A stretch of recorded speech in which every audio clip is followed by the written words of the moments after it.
A duke does not carry wine trays.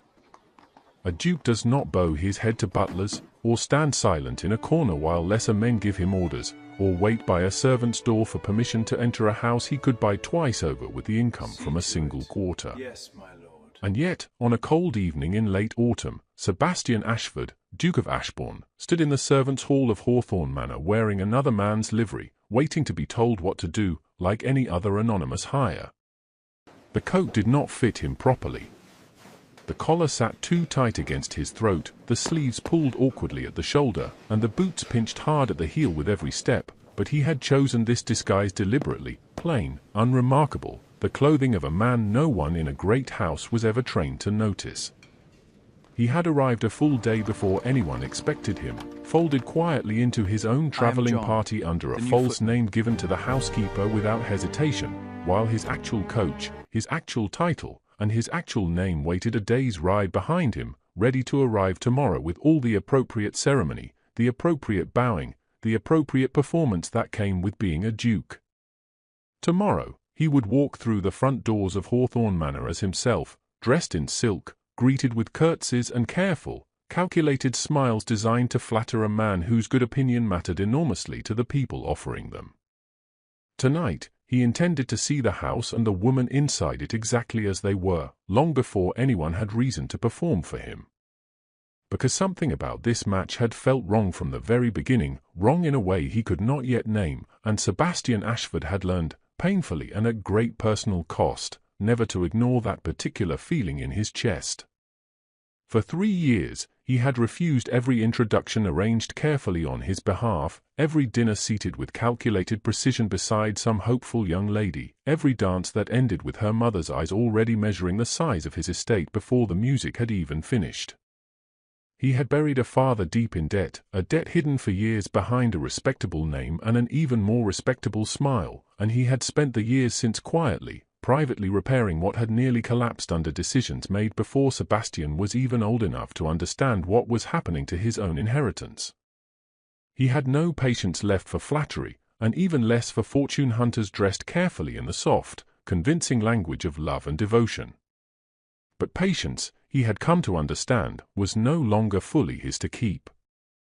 His allies in Parliament wanted him settled at last. A wife, they said, plainly and often, would soften the cold, unyielding reputation he had built over years of defending Ashbourne's name against men who would have gladly seen it fall. His creditors wanted firm assurance that the dukedom would not crumble into public scandal the moment he was gone, with no heir and no clear succession to steady it. And his distant relations circled, as they always had, like gulls over a dying ship, each one quietly, carefully wondering who might inherit everything if Sebastian never married at all, or worse, if he died before producing a son. Lady Arabella Whitmore had appeared in the centre of all of it like the answer to a question Sebastian had never actually allowed himself to ask aloud. Beautiful, by every account he had received. Accomplished, in music and conversation and every small grace expected of a future duchess. Connected to a family whose name had never once touched scandal in living memory, a rare thing among the circles he moved in. Too perfect, perhaps, when he considered it honestly. And it was that single word, perfect, that had put him in a footman's plain coat instead of a gentleman's well-sprung carriage. Hawthorne Manor, when he finally saw it properly from below stairs, did nothing to ease his suspicion at first glance, though it gave him little reason to sharpen it either. The house ran with a discipline that impressed him despite every instinct telling him to remain wary of anything that appeared too well managed. Servants moved quickly, quietly, efficiently, as though the entire household had been carefully trained to anticipate trouble before it ever had the chance to arrive at the door. Lady Arabella, when he caught his first real glimpse of her crossing the long hall in pale blue silk, seemed to glow with an effortless, practiced grace that no amount of coaching alone could fully explain. She smiled warmly at a maid carrying an armful of linens and thanked her by name, a small courtesy that servants rarely received from women of her station and breeding. She lowered her voice respectfully when an elderly guest spoke too long and too dully about a subject no one else in the room seemed to care for in the slightest. She laughed softly at precisely the right moment during a conversation Sebastian wasn't even meant to overhear from his position near the wall, and the laugh sounded warm, unrehearsed, almost musical in the quiet of the room. For the better part of an hour, standing in the shadows of that grand hall with a tray balanced carefully against his hip, Sebastian allowed himself, cautiously and almost reluctantly, to wonder if he had simply spent too many years expecting the very worst from people who had never actually given him a real reason to. Perhaps Arabella Whitmore truly was everything her family and his solicitors claimed her to be. Perhaps his instincts, sharpened too sharply by years of betrayal and disappointment, had finally led him somewhere foolish, somewhere unnecessary, somewhere beneath his own dignity to have come at all. It was a woman almost no one in the house ever bothered to look at twice who first looked at him too closely, too carefully, for comfort. Miss Eleanor Whitmore, Arabella's quiet cousin, moved through Hawthorne Manor the way furniture does, present in every room, useful in every crisis, and entirely unnoticed by the very people who relied on her most each day. She corrected a made small mistake before anyone else in the room even saw that a mistake had been made at all. She quietly refilled a tray that Arabella had emptied without ever once thinking to ask who would be the one to replace it for her. Sebastian began to realize with a growing and uncomfortable certainty, the true reason the household ran as smoothly and as gracefully as it appeared to from the outside, while receiving none of the credit, none of the warmth, none of the easy attention given so freely and so constantly to her far more celebrated cousin. And she was watching him. Not with open suspicion, not yet, but with the quiet, careful, practiced attention of someone whose safety and place in that house depended entirely on noticing things other people too easily overlooked. A footman who stood too straight for a man of his supposed station. A footman whose hands were far too clean for a servant's hands, unmarked by years of heavy labor.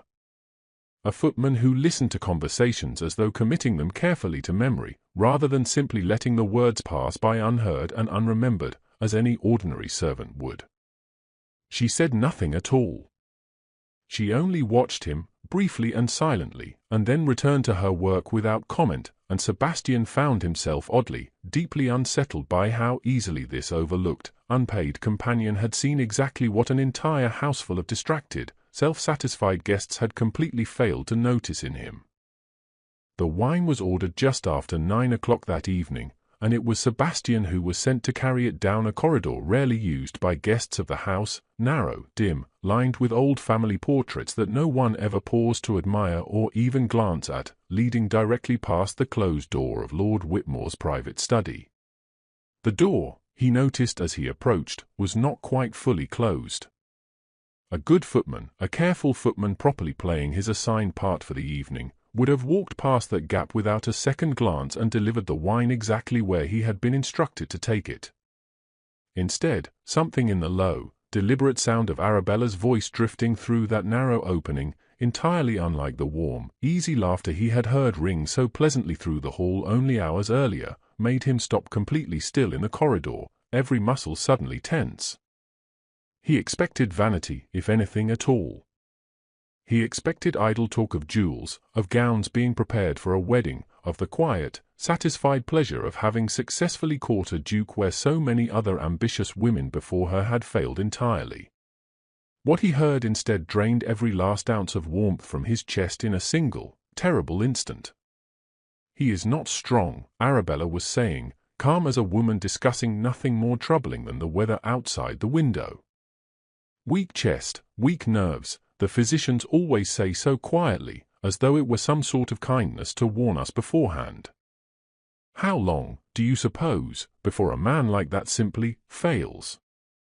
Sebastian stood frozen in that narrow, dimly lit corridor, the wine bottle trembling faintly in his gloved hand, and for the first time in years, through debt, through scandal, through every quiet threat his enemies had ever dared to make against him and his name, he felt something close to genuine fear settle deep into his chest, because whatever waited behind that half-open study door was far older, far colder, and infinitely more dangerous than he had ever once allowed himself to imagine.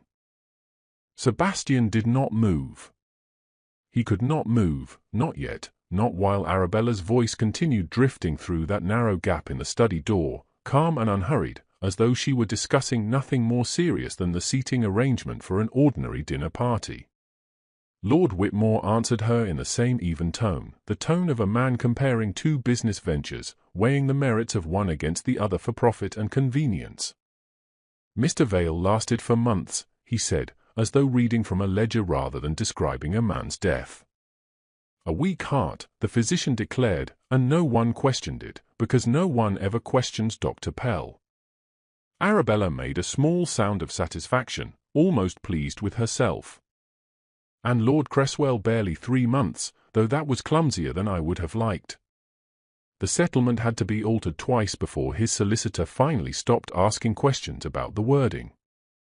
Sebastian stood frozen against the corridor wall, the wine bottle cold and slick in his gloved hand, listening to two people calmly dissect the deaths of two other men the way other families might discuss the weather, or the price of grain, or which guests to invite to a summer gathering. There was no grief in either voice.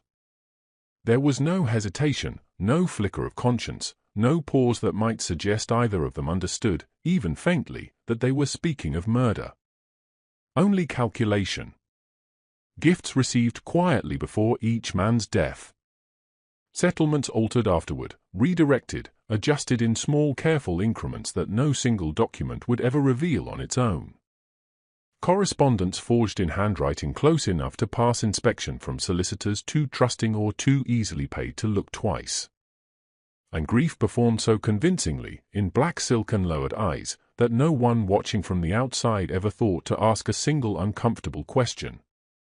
Grief is easy, Lord Whitmore said, almost fondly, the way a craftsman speaks of a trade he has long since mastered, if the costume is good enough. Arabella laughed softly at that, the same musical, unhurried laugh Sebastian had heard from her in the hall only hours earlier, warm and effortless and utterly without weight, and the sound of it now turned his stomach in a way he suspected he would remember for the rest of his life, however long that life turned out to be. It was in that moment, standing rigid in a dark corridor with wine he would never deliver, that Sebastian understood the true shape of what he had walked into. This was not a greedy bride hoping simply to marry well, to secure a title and a fortune through ordinary ambition. This was not a silly social climber chasing rank for vanity's sake, the kind of woman his aunts had warned him about 100 times over tea. This was something far older, far more deliberate, and infinitely more dangerous, a system, refined patiently over years, that used the institution of marriage itself as a legal road toward murder, inheritance, and influence, dressed up carefully in silk and impeccable manner so that no one watching from the outside would ever think to look twice at what was actually happening beneath the surface. 2 men were already dead because of it. 2 families had already buried sons or brothers, believing illness alone had taken them, never suspecting the calm, charming young woman who had wept so beautifully at each funeral. Sebastian understood, with a coldness that settled deep into his chest, that he had very nearly become the 3rd name on that quiet, terrible list, a duke, no less, whose death would have been mourned publicly and investigated by no one, because who would dare suspect Arabella Whitmore, darling of the county, devoted niece of a respected lord? And he understood something else as well, something that frightened him almost as much as the conversation itself had. He could not simply announce himself in this moment. He could not throw open that study door, declare himself Duke of Ashbourne, demand answers, and trust that justice would follow naturally from outrage alone. If he exposed himself now, tonight, Arabella and her uncle would have a full day's warning before his official arrival tomorrow, more than enough time to burn whatever evidence still existed, to silence any servant who might confirm what he had heard, to vanish the truth entirely behind yet another flawless performance of confusion and apology. Sebastian needed proof, not outrage. And proof required him to remain exactly what he appeared to be tonight, invisible, unremarkable, beneath their notice entirely. A footman, nothing more, until he could afford to be anything else. He retreated from the door as quietly as he had come, each step deliberate and measured despite the pounding of his own pulse in his ears, and made it only a short way down the corridor before a low voice stopped him completely still. "You heard something." It was not a question. Eleanor stood half in shadow near the turn of the passage, her expression difficult to read in the dim light, watching him with the same careful, unhurried attention she had given him earlier that evening in the hall. Sebastian, recovering himself quickly out of long habit, straightened his posture and attempted the easy denial of a servant caught somewhere he had no business being. "I heard nothing at all, miss. I was only delivering the wine, as I was told." Eleanor did not move. She did not blink. She did not allow the lie even a single moment to settle comfortably between them before she dismantled it entirely. "You're standing in the wrong corridor," she said quietly, holding a full, undelivered bottle, "and you look as though you've just seen a ghost walk past you in the dark." She studied him a moment longer, her gaze steady and unflinching, then said, almost gently, as though offering him an opening rather than setting a trap, "Arabella's last fiancé died after dining at Hawthorne. No one in this house is permitted to speak of it, not the servants, not the family, not even in whispers below stairs. I think you already know that now, whoever you really are." Sebastian said nothing in reply, but his silence, stretching a beat too long, told her everything his denial had failed to hide. Eleanor glanced once down the corridor toward the closed study door, listening for any sound of movement within, then drew him further back into the shadows of an adjoining alcove before she spoke again, her voice low and steady, stripped now entirely of pretense. "I am not family here, not in any way that matters to the people who live in this house," she said. "My father died deeply in debt, and Lord Whitmore took me in as an act of charity he reminds me of often, usually when he wishes me to remember my place. I have no fortune of my own, no protector, no standing whatsoever to accuse anyone of anything, however much I might privately suspect them." She paused, and something tightened visibly in her expression, a flicker of old grief or old fear that she clearly worked hard to keep contained. "But I have eyes, and I have spent nearly 3 years in this house watching things disappear that should never have disappeared at all. Letters vanished from desks before anyone could read them a second time. A maid dismissed without wages, sent away within a week, simply for asking aloud why Mr. Vale's correspondence had stopped so suddenly after his illness began.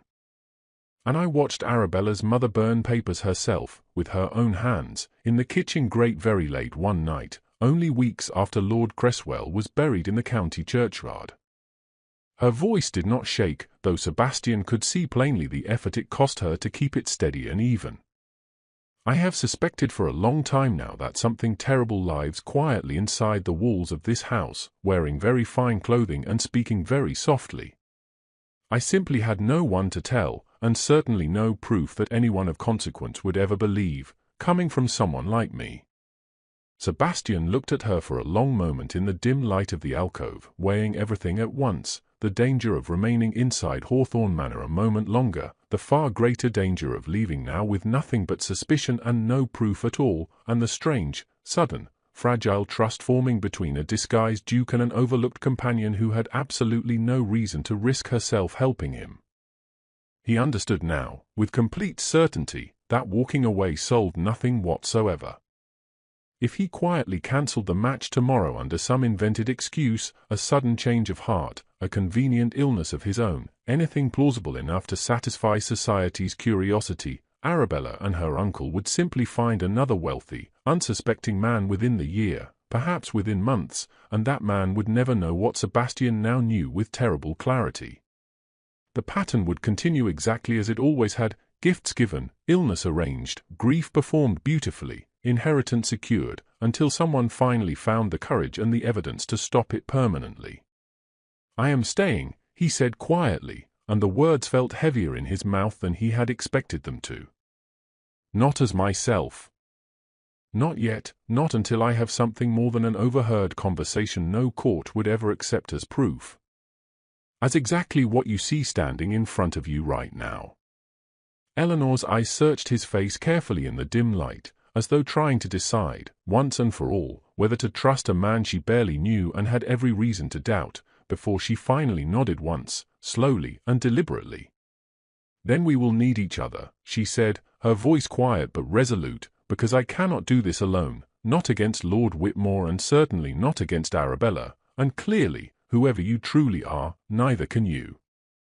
It was not friendship yet, and certainly not trust in its fullest and most complete sense, only two people standing together in a dark, narrow corridor late at night, bound together by mistrust, by danger, and by the shared, terrible knowledge that the elegant, respectable house surrounding them might be exactly the trap it now so clearly appeared to be. The days that followed required a kind of discipline Sebastian had never once practiced in his life as a duke. Below stairs, he learned to make himself useful and invisible in equal measure, polishing silver he didn't care about while listening with absolute attention to every word exchanged around him. The servants' hall, he discovered, was its own kind of court, full of gossip and grievances that no drawing-room ever heard, and most of it meant nothing, except for the fragments that mattered. He listened when Lord Whitmore's visitors arrived, noting their names, their professions, the particular way certain men were shown into the study with unusual privacy while others waited in the hall like ordinary guests. A physician came twice that week, a Dr. Pell, the very name Sebastian had heard spoken through that half-open door, and he stayed each time far longer than any social visit required. A solicitor came as well, thin and nervous, carrying a leather case he guarded with both hands as though it held something more dangerous than paper. Meanwhile, Eleanor moved through the house with the quiet freedom her position allowed her, a companion's access without a companion's importance, the kind of presence everyone trusted precisely because no one thought to question it. She slipped into Arabella's rooms under the excuse of mending and tidying, and there, tucked behind gloves and forgotten ribbons, she found an old invitation book listing names Sebastian recognized instantly when she recited them to him in a hushed corner of the servants' passage that evening. Mr. Vale, Lord Cresswell, and a third name neither of them had heard spoken aloud in the house before, a Mr. Edmund Hale, a gentleman of considerable fortune who had, according to the brief and hurried note beside his name, broken his engagement to Arabella abruptly and fled to the continent without explanation, never to return to England again. What troubled Sebastian most, as he and Eleanor pieced together what little they had gathered, was how far this went beyond simple poison slipped into a cup of tea. That would have been crude, traceable, the kind of thing even a careless physician might eventually question. What Arabella and Lord Whitmore had built instead was something far more elaborate and far harder to prove, a slow, patient machinery of manipulation that left almost nothing behind to point a finger at. Letters forged in handwriting close enough to deceive even a man's own family. Wills altered not through outright theft but through careful, gradual persuasion, a clause added here, a beneficiary adjusted there, until the document looked entirely natural by the time it was signed. Physicians like Dr. Pell, paid well enough and discreetly enough to declare whatever illness was most convenient, regardless of what they actually observed in their patients. Debts uncovered and quietly exploited, men pressured through financial ruin into decisions they would never have made with a clear head. And illnesses, always illnesses, timed with a precision that no honest doctor could explain, beginning only after a man had signed the right papers and ending only once his fortune had nowhere left to go but toward Arabella and the family managing her marriage like a business venture. Arabella's role in all of it was deceptively simple. She charmed. She smiled, she listened attentively, she made each man feel as though he alone had earned her affection through some quality unique to himself, while Lord Whitmore worked quietly behind every curtain, managing the legal architecture that turned charm into inheritance.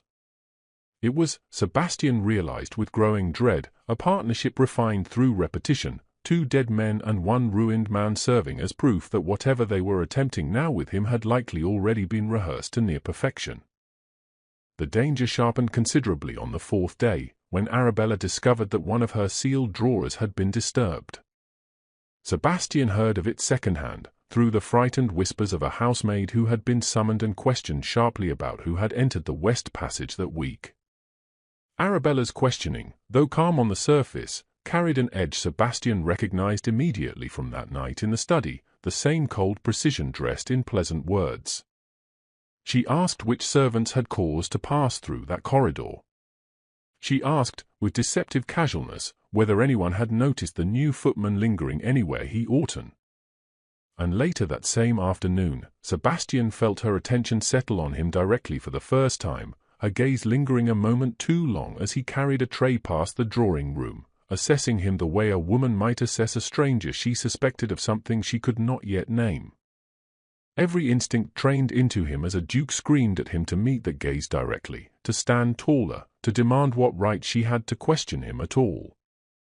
He forced himself instead to lower his eyes, to bow his head slightly, to become smaller and duller and entirely unremarkable, every motion calculated to convince her that nothing behind his expression was worth her continued interest.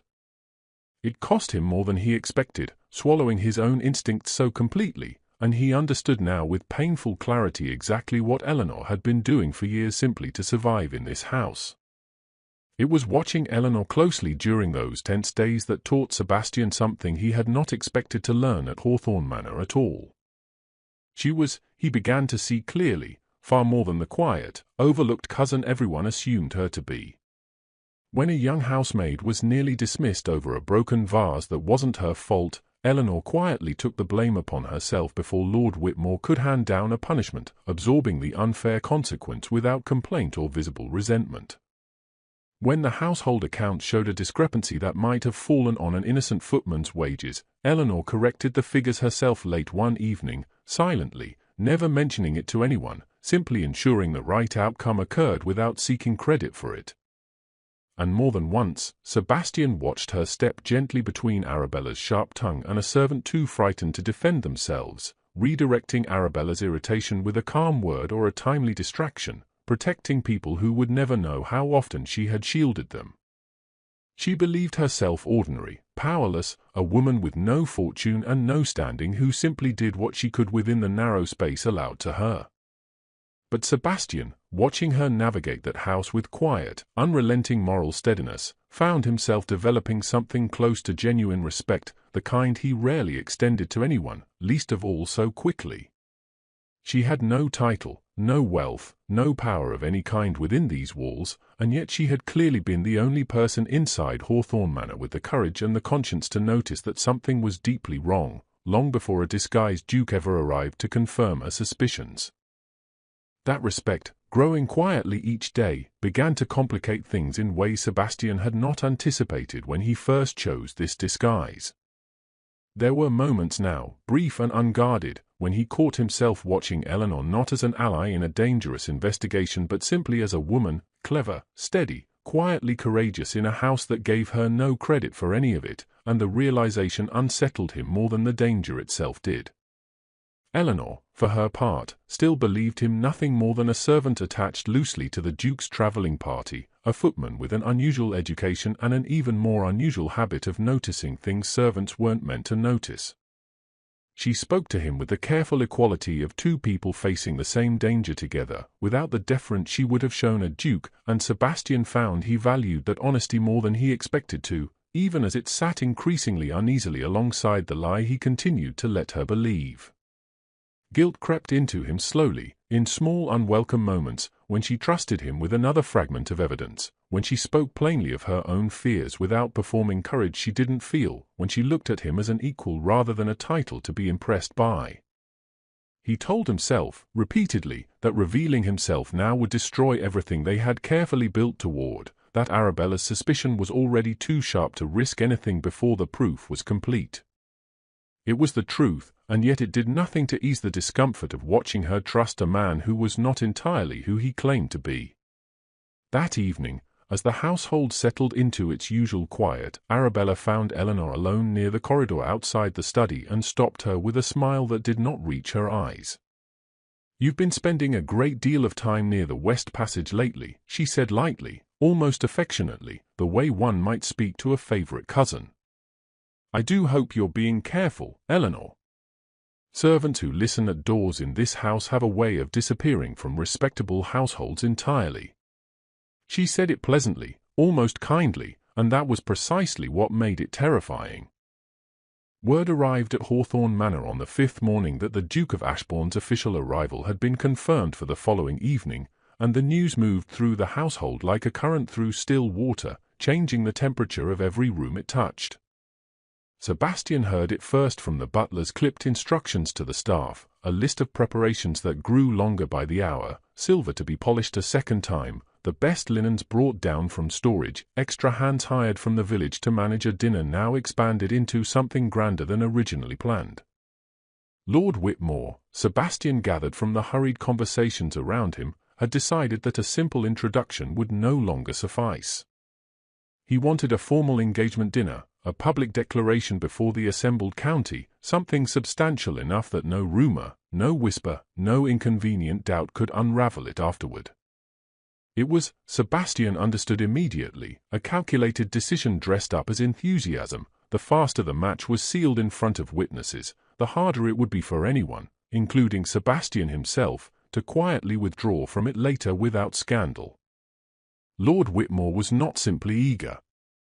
He was protecting an investment, the way a man protects a contract he has worked years to secure, and the formal dinner was his way of binding Sebastian to Arabella before the Duke had even properly met her as himself. Arabella, for her part, seemed to welcome the timeline with genuine pleasure, though Sebastian no longer mistook that pleasure for anything resembling affection.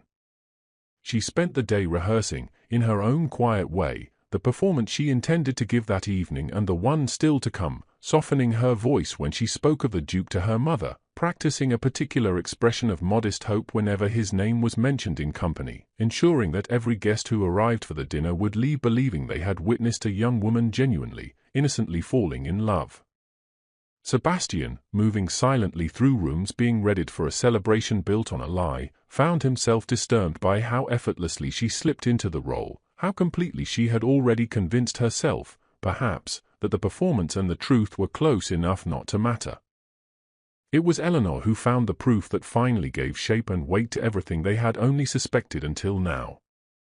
She had grown bolder over the past days, emboldened by the urgency of the looming engagement dinner, and that boldness led her, late on the fifth evening, into a locked drawer in Lord Whitmore's study that she had watched him open and close 100 times without ever daring to touch herself. She used a hairpin, patiently, the way she had once seen a locksmith do years before, and when the lock finally gave way, she found inside a leather portfolio that had clearly been hidden rather than simply stored.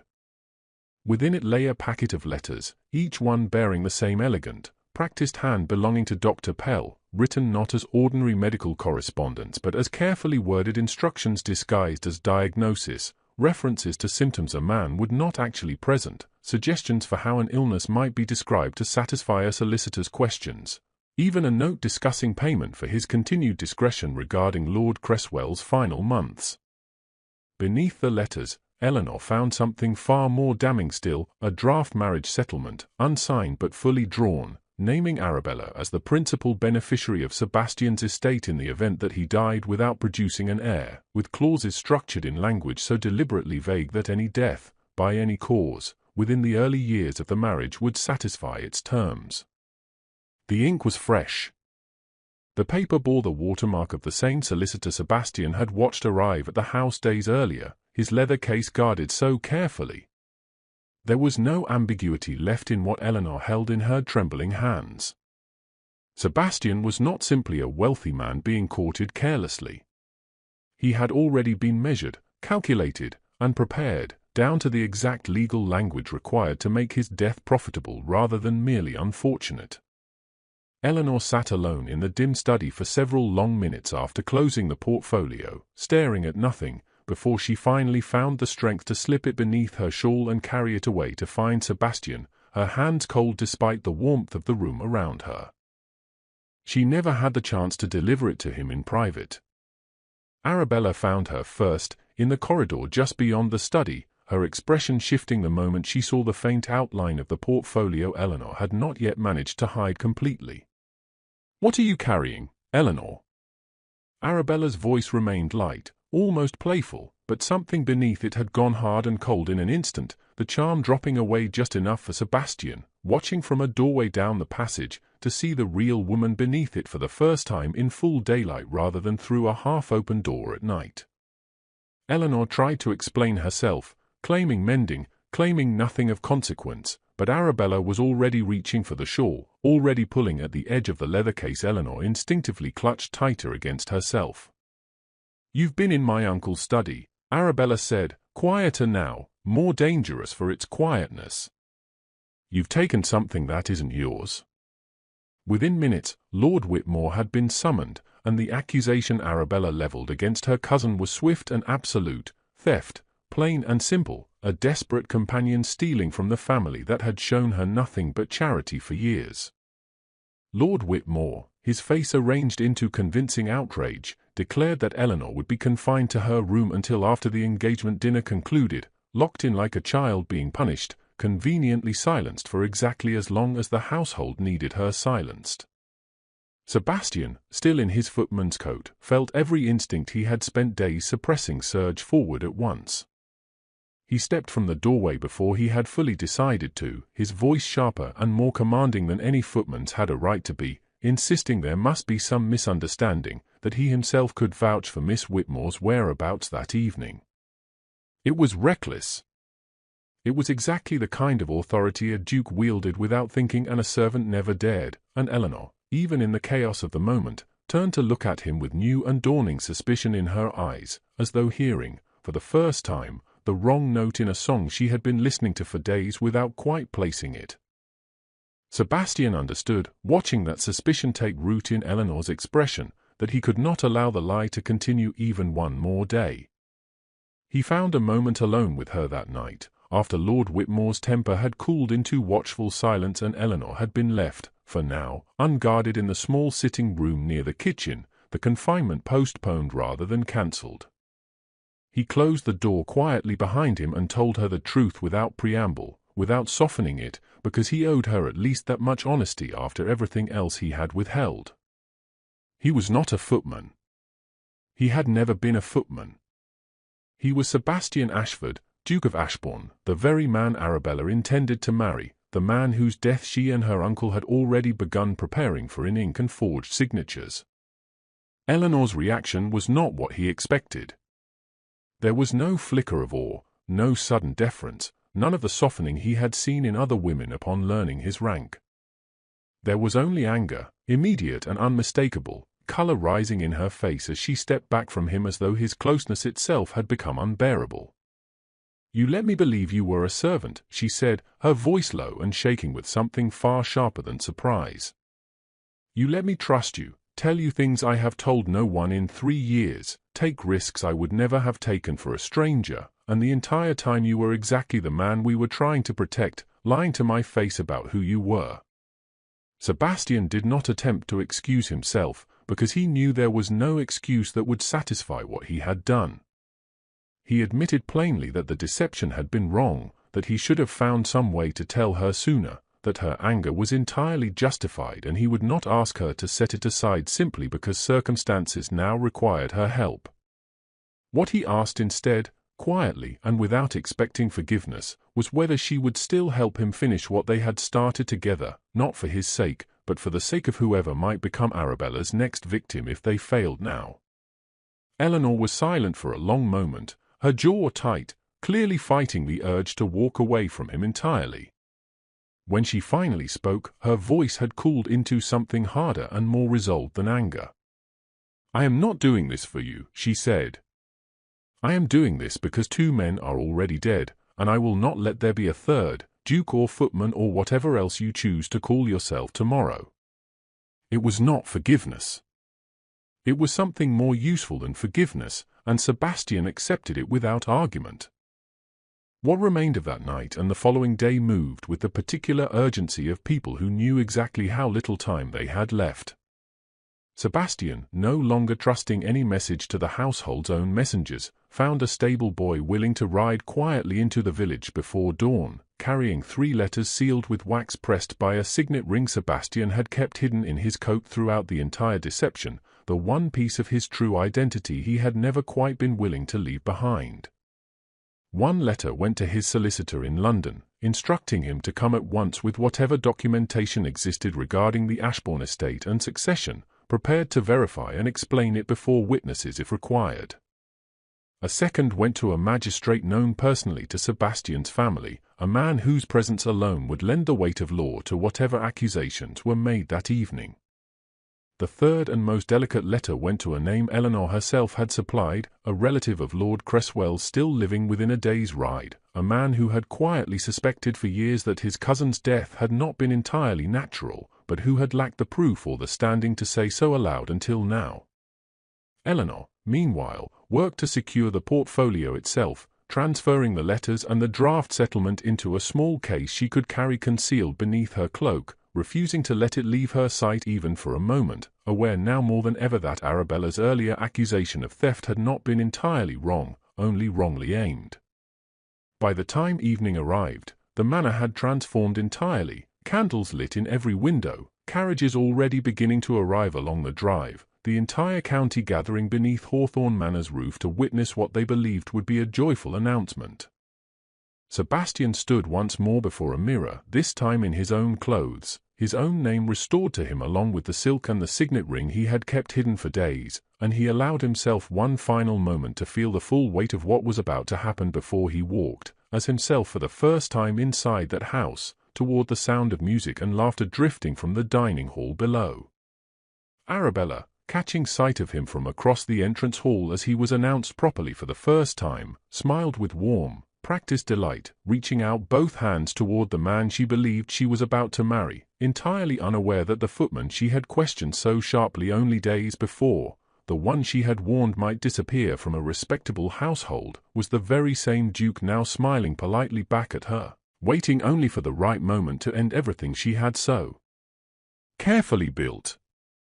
The dining hall at Hawthorne Manor had never looked so magnificent, and Sebastian, seated now at the head of the table as himself for the first time since his arrival, understood that every candle, every flower, every carefully arranged place setting had been designed for precisely this purpose, to convince an entire county that they were witnessing something joyful and natural rather than something rehearsed down to the smallest gesture.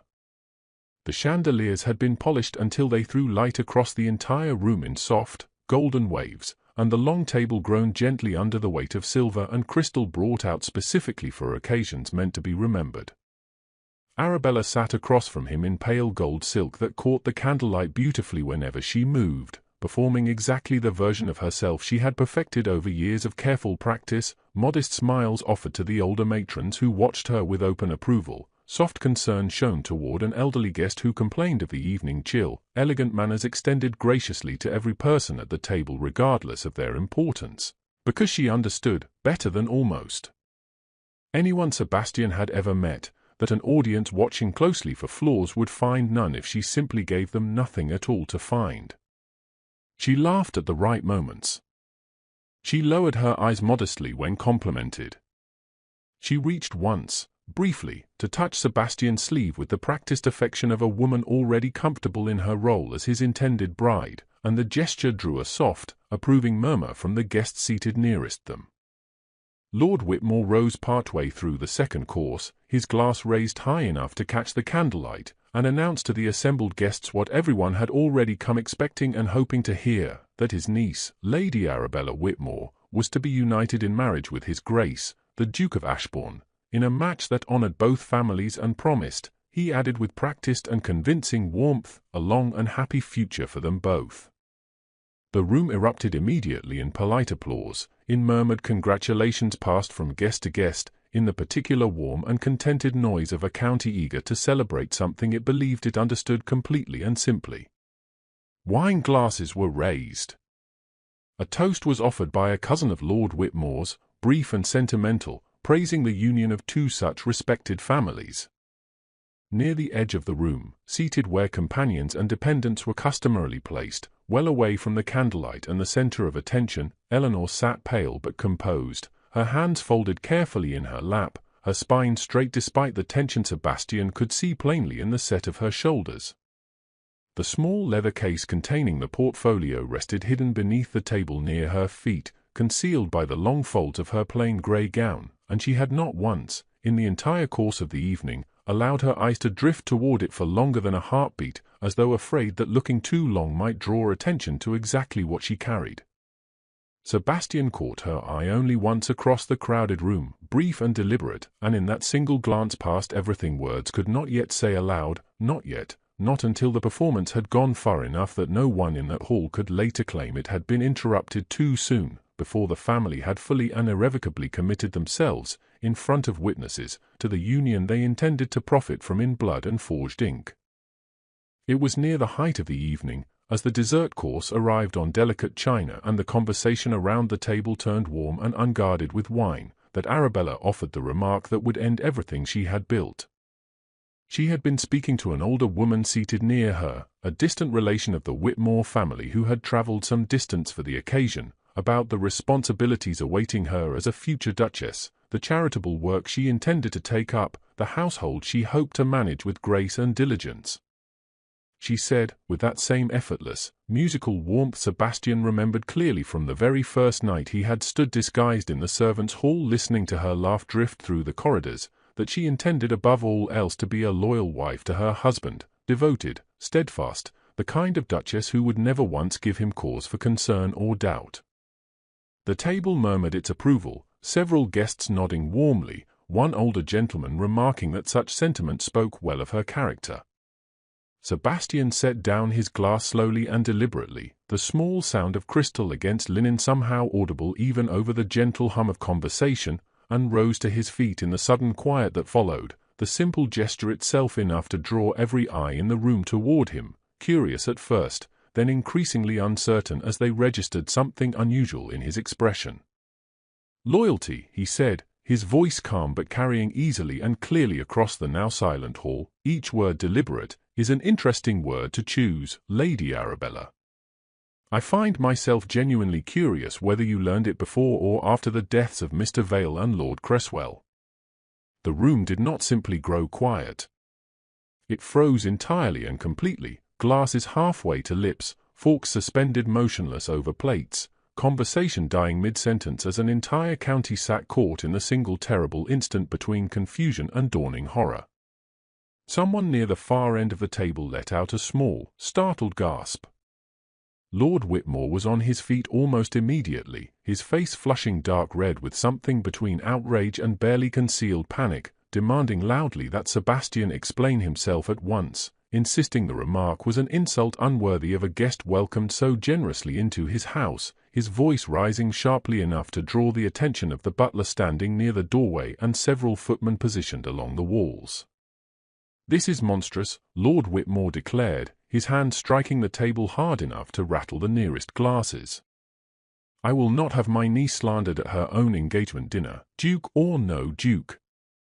But before he could finish, before the moment could be smoothed over with bluster and wounded indignation the way so many uncomfortable moments inside that house had apparently been smoothed over before, the heavy doors at the far end of the hall swung open without ceremony, and Sebastian's solicitor entered first, his expression grave, followed closely behind by the magistrate Sebastian had summoned in the dead of night through a stable boy's quiet ride into the village. Both men moved with the unhurried, deliberate authority of those who had been told exactly what they would find inside that house and had come fully prepared for it.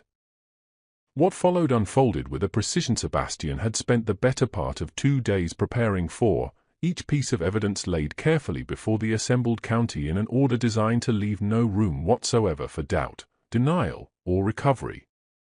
He spoke first of the letters from Dr. Pell, forged diagnoses dressed convincingly as legitimate medical opinion, describing illnesses that matched no natural disease known to any honest physician but matched perfectly, instead, the timeline required to settle 2 men's fortunes neatly before their convenient deaths.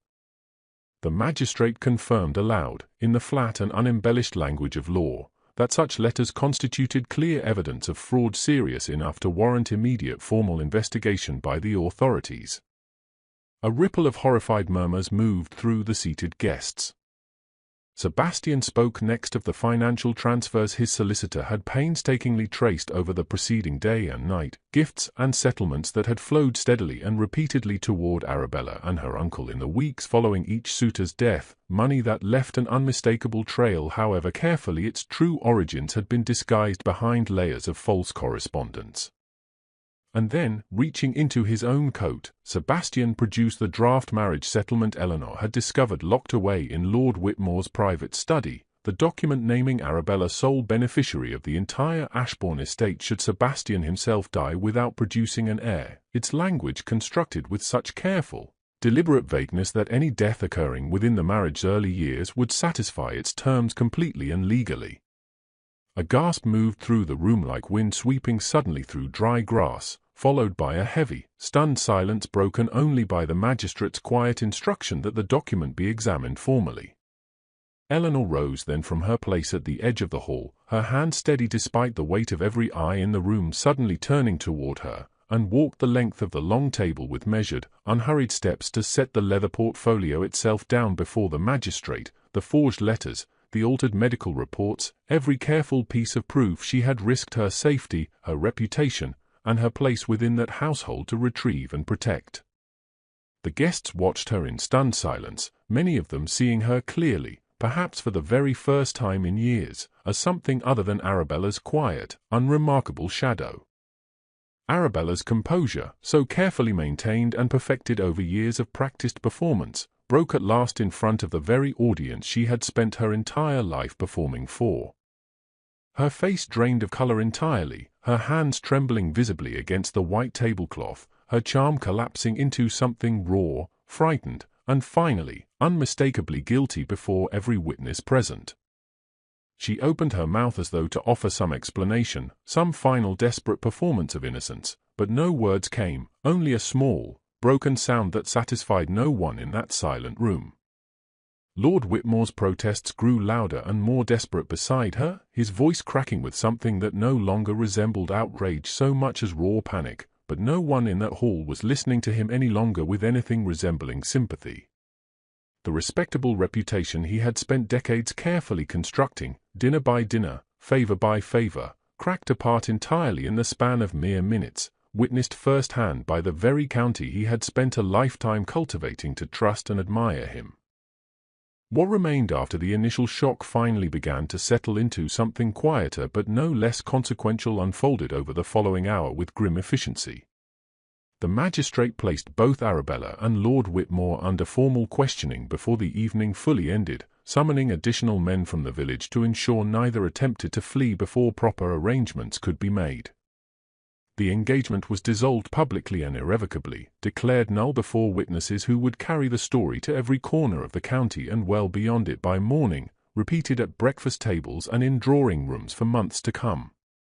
Sebastian made certain, before the gathering finally dispersed into the cold night air outside, that the household's innocent servants and dependent relatives understood clearly that they bore no blame whatsoever for what had occurred within those walls, the maids who had simply followed orders without ever understanding their true purpose, the distant cousins and elderly relations who had known nothing of the scheme orchestrated quietly above their heads, all of them spared entirely from the ruin that now belonged, completely and justly, to the two people responsible for it alone. He spoke briefly with the housekeeper, assuring her that positions would be found for any servant who needed one, that no one faithful to that house deserved to suffer for crimes they had no part in. And then, with the same calm and unshakable authority he had used to expose the entire conspiracy, Sebastian turned to address the matter of Eleanor directly, ensuring that every person still remaining in that hall understood precisely and completely what she had done. "Miss Whitmore is not party to any of this," he said, his voice carrying clearly enough across the room that no one present could later claim confusion or doubt on the matter. "She is the reason any of it came to light at all tonight. She risked her position in this household, her safety, and her reputation among people who never once valued her, to uncover what her own family had hidden carefully for years. She did so with no expectation of reward, no hope of recognition, and certainly no obligation to anyone in this room."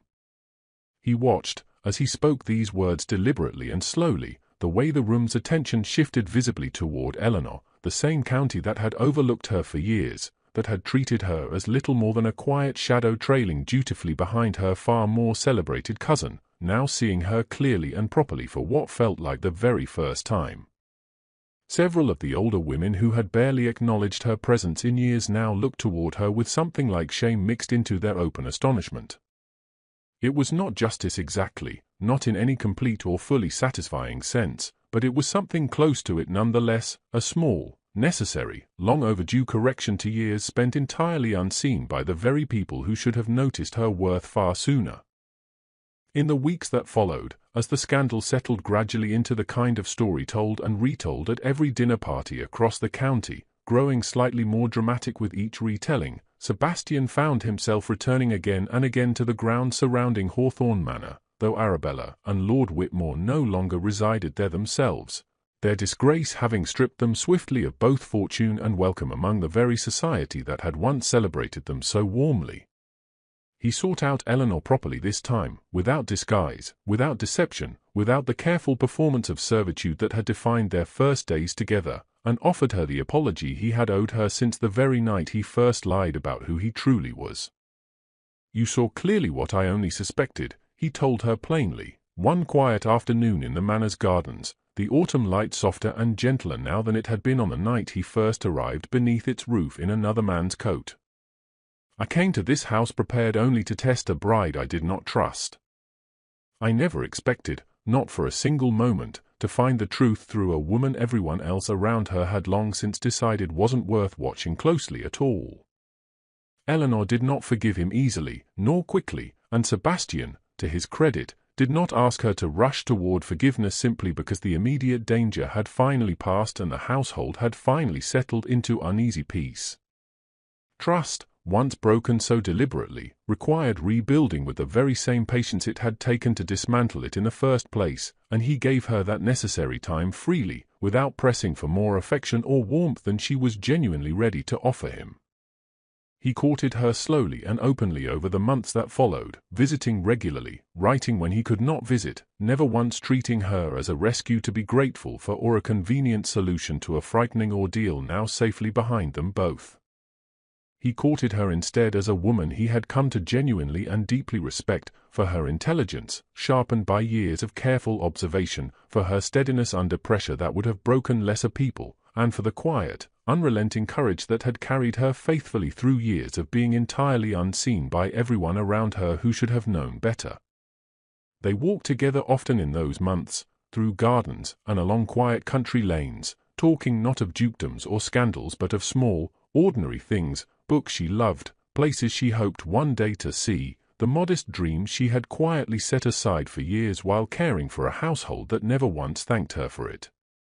When Sebastian finally asked for her hand, kneeling in the same garden where he had first properly apologized to her, it was with full and complete knowledge of who she truly was, not a Footman's secret ally from a dangerous and frightening ordeal, not a convenient companion elevated suddenly by circumstance, but a woman who had chosen, again and again, deliberately and at great personal cost, to do what was right even when doing so threatened to cost her everything she had left in the world. They married that following spring in the small stone chapel at Ashbourne, beneath windows that scattered soft-coloured light across the old stone floor, with none of the performance, the pretense, or the careful calculation that had filled the dining hall at Hawthorne Manor months earlier. There were no county guests gathered merely to be impressed, no careful rehearsal of modest smiles and practiced charm. There was only the quiet, hard-won certainty of two people who had earned each other's trust the difficult way, through danger and deception and the slow, patient work of rebuilding something honest from the wreckage of a lie. Sebastian, standing at the altar in the soft chapel light and watching Eleanor walk toward him in a simple gown far plainer than anything Arabella had ever worn, found himself thinking back, one final time, to the night he had first arrived at Hawthorne Manor disguised as a footman, utterly certain that he was the one doing the watching, the testing, the careful and suspicious assessment of a stranger's hidden character. He understood now, with a clarity that humbled him completely and permanently, that he had been wrong about nearly everything that night except for one single thing. Someone inside that house had truly been worth discovering all along.